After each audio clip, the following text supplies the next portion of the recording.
Okay guys, welcome back. So today we're going to take a dive into the iron shaft market. Yep. We're going to look at the developments that have been sort of occurring over the last few years and the sort of momentum that's been sort of gathered by graphite shafts in this sort of sector. But not just graphite shafts, the sort of utilization of multiple materials. That's right. With graphite being the sort of core component. And that's exactly what we were seeing with that Nippon shaft, the hybrid shaft. Ghost, yeah. Sort of being obviously the combination of the two, but so much has happened even in the last couple of years since we first did kind of our graphite versus steel video. That's right, that was a big one. It was a big one, and I think as soon as we saw this new Mitsubishi shaft that's about 125 grams, at the time I don't think heavyweight stuff was really that common. I recall testing about a 110 gram. Still was a really interesting video. But now that this is kind of there, I like this as sort of a revisit because it's, you know, what's the heaviest graphite? What's the most stable graphite? To kind of prove whether or not even at the strongest level, graphite has a benefit over steel.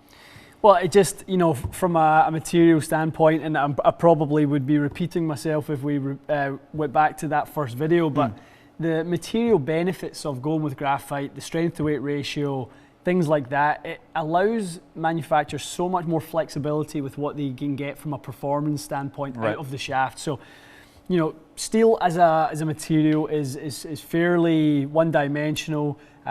It's heavy. You know, you can only do so much with it at that weight. So, you know, in your recent years, they've gotten much better at thinning out the walls, and that's where companies like Nippon and guys like that have developed their Zelos range, Zelos 6, 7, 8, that sort of thing. If you look at the wall thickness on those, just exceptionally thin walls on those. So, you know, if you look at this, you know, making a shaft with the wall thickness of this, I mean, we were talking about it earlier on, I mean, it's, you could probably unfold a paper clip and pop it down there. It's basically solid. I would call it near solid, right? So you're picturing a shaft generally as very hollow. And that's what a steel shaft would look like if you cut it down the center, obviously. So the reason that's better, if I can sort of Cole's notes it, is taking wall thickness and changing where that is lets you change the profile of the shaft easier. Is that pretty much what it is? Yep, absolutely. Just to manage the bend profile. And so this is a true revisit to steel versus graphite. I think we're just basically checking in to see where that kind of argument is now. And probably a more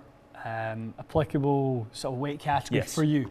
This is something that you do play this, and you could play this. And that's why I think this is probably a bit better test than last time, because now we have a true, you know, two shafts that could fit, and now we'll see basically why would you go with one over the other. Let's take a little look. I mean, the good thing is we're using a head that we can establish, you know, the dynamic loft. We can establish the dynamic lie. So we are going to be looking at certain things on those two parameters where we can see how the shafts are deflecting. That's right. Whether it be with droop or it can be in deflection, either lead or trail. So it'll be very interesting to see how the head comes in at impact. Okay, yeah, I'm looking forward to it. Let's do it.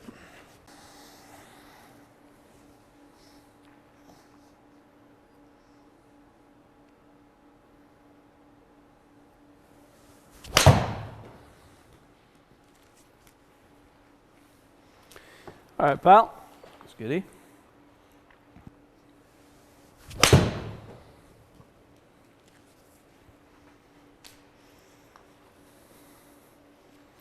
Could we be looking at your new irons here?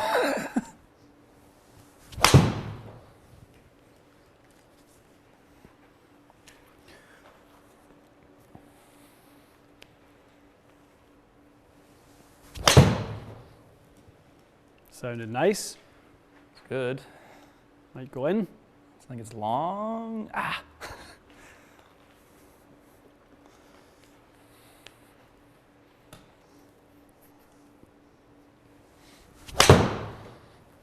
Attaboy. That's lovely.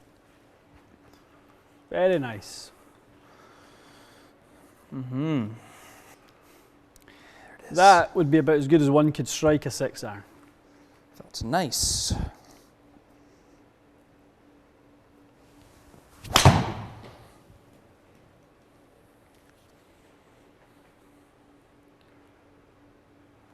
So what's the early impressions?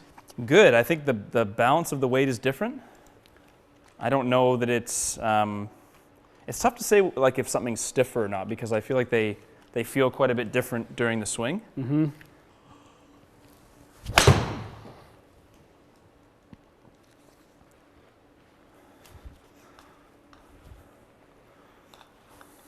But they're fairly similar. I mean, they're probably, we're not really expecting to see a big ball flight difference, nor should they really be, considering they're similar weight, similar flex, and everything like that.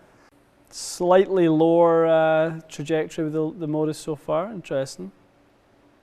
Dynamic lie, similar. Attacking, similar. So those two deflection points that I was kind of looking to see how, how it would be tracking the sweet spot. Yep. In sort of 3 dimensions. I was looking for that there just to see if we'd be seeing different amounts of loft applied or different amounts of dynamic lie angle applied. Would that be like a concern that someone would have with graphite? Like, oh, it's still going to be weaker than steel. People like it's would not think working that. right. Oh yeah, the graphite's softer than the steel. So it clearly isn't.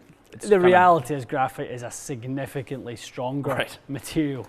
If anything, they've had to kind of like dumb down the strength of it to be like that steel. Yeah, gotcha. Without a doubt. Yeah, you're having to put layers of graphite in there that give it feel. I mean, they could go up to that high tensile graphite sort of layering that would basically make it not bend. It just wouldn't move. Yeah. Just wouldn't move. I mean, look at the way they, some of those Patterson shafts are made with the filament wound sort of braiding of the shafts. That's a whole different thing. Now that's kind of what's in this MMT is steel has been braided into certain parts of the shaft in order to create strength and weight in a way in which they can keep that wall thickness where they want it to provide the right feel. Right. That's the benefit of being able to merge materials is gives you that option to cater towards a different performance characteristic, whether it be feel, whether it be deflection.